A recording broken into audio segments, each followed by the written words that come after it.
Makasi. Hiki chama ambacho ni cha Maendeleo Democratic Party ambacho kilikuwa chama kangari kabisa kiliweza kucomply, and as we talking right, be it with the registrar of political parties, be it mienendo yenyewe, na kila mtu sasa anakienzi kichama.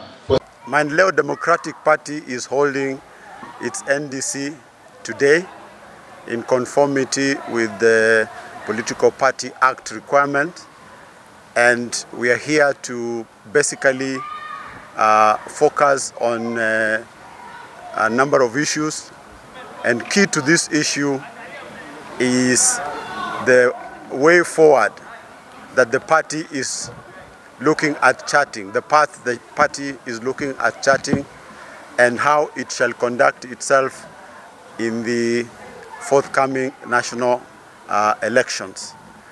You are all aware that a number of coalitions are being formed, and it is important that as a party we need to clearly state our position in this unfolding coalition scenario, so that we can guide our members and guide those who wish to work with us on the clarity of vision, clarity of mission, and the direction of the party.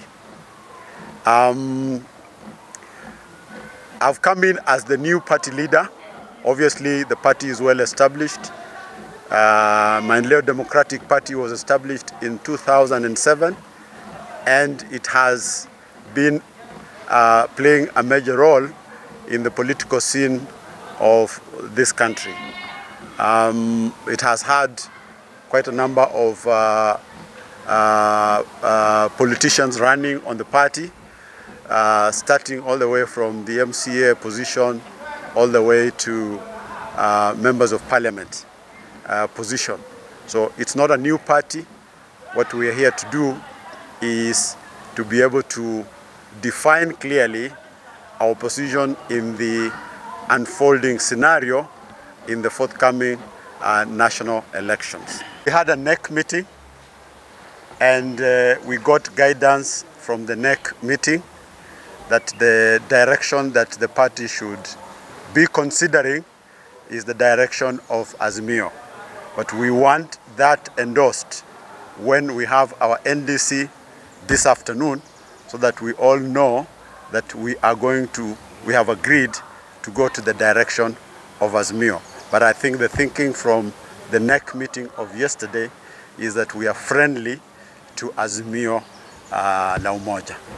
I have come into the party to provide leadership from the corporate world.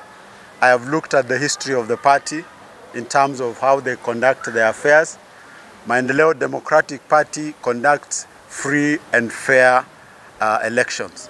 And what I will intend to see is that the party gives an equal opportunity to aspirants who are seeking various positions to be given a free and fair opportunity to contest for those positions.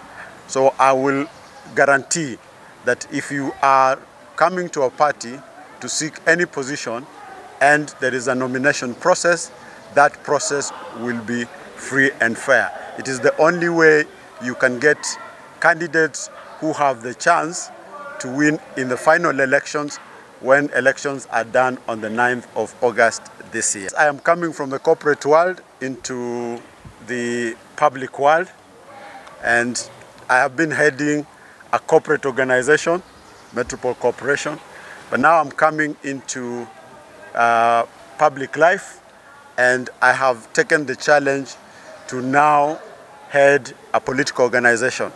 I am coming from the corporate world into the public world, and I have been heading a corporate organization, Metropole Corporation, but now I'm coming into public life, and I have taken the challenge to now head a political organization.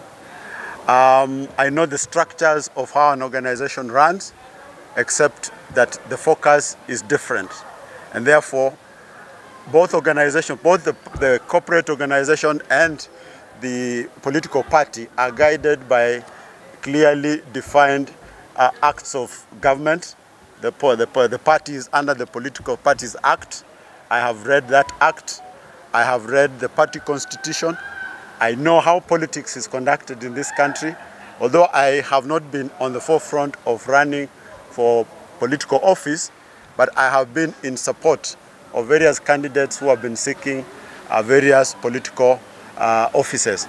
So I am quite familiar with the machinations of how the politics actually runs. And therefore, the value I bring to this party is first to ensure that its structures are clear, it has a clear strategy and mission, and its practices are acceptable to what the rest of the main political parties are doing.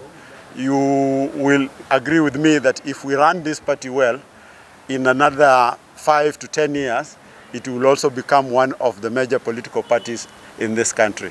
And that is the vision I bring to this party. Yes, I've vied for various positions, treasury positions.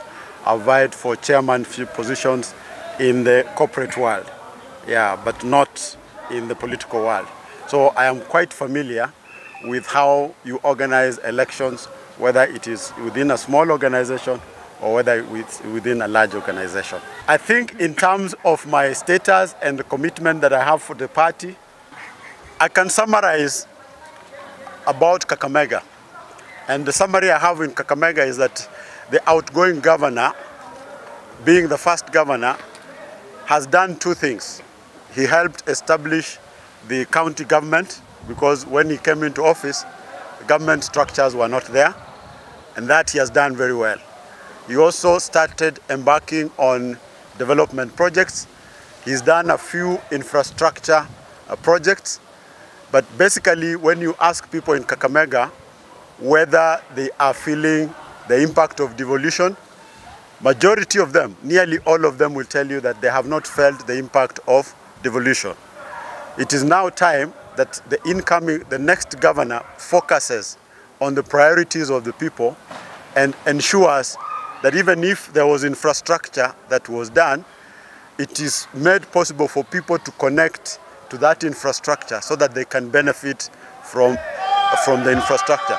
If there is a road, how is it helping the people to benefit from that road? How is it helping to take things from the farm to the market?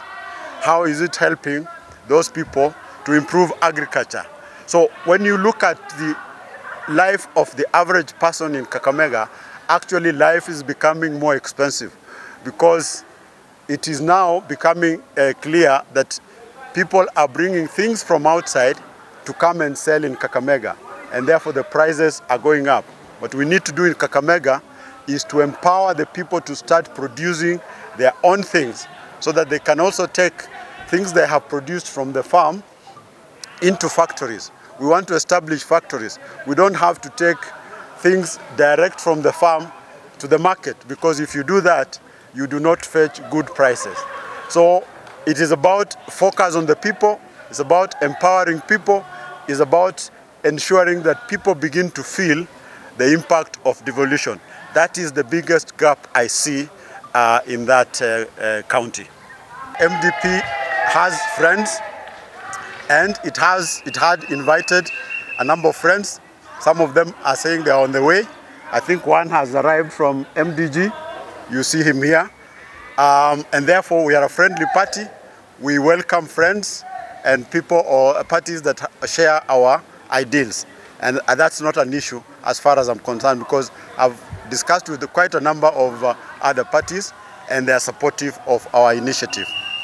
On the second question, I think what I can tell you is that in the matter of election, it is usually left to the voter to decide whether these are giants and whether these you're calling giants represent their interests.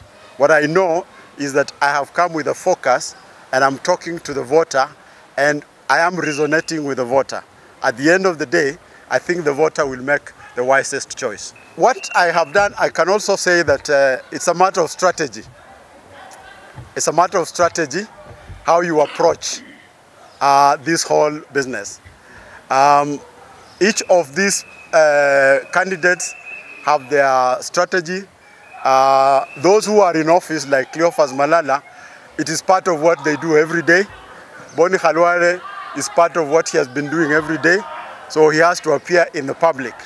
But I have my own strategy. I have engaged the voter. I know sufficiently that when I now begin to go into the public limelight, I know that there's a voter somewhere who has understood what my message is. So at the end of the day, as we move towards the election date, you will begin to see the impact of the strategy that each person has employed. Sugarcane has been a major cash crop in Western Kenya, particularly if you look at Kakamega, Busia, and if you come up in Nyanza, parts of Nyanza where you have quite a number of sugar companies established.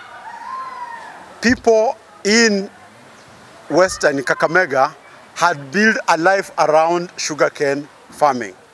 The problem was how the entire process was managed, the process of managing outgrower farming.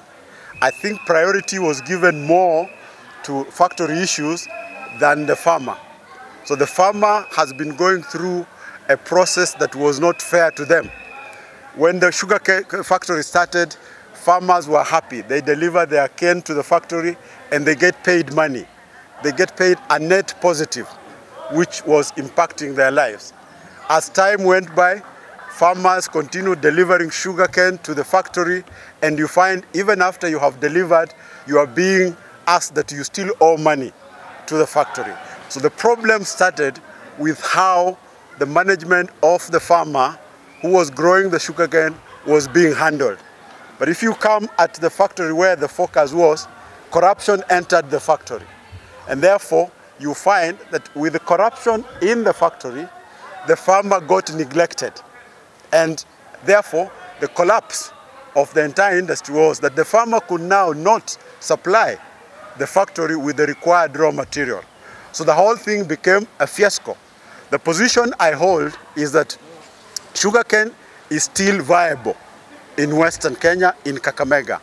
We just need to find the right parameters, put the farmer at the center of this whole problem, and we shall solve that problem. If you do not look at the farmer in terms of how they prioritize the issues of the farmer, there is no way you can run a viable factory, because that is the person who supplies you with the raw material.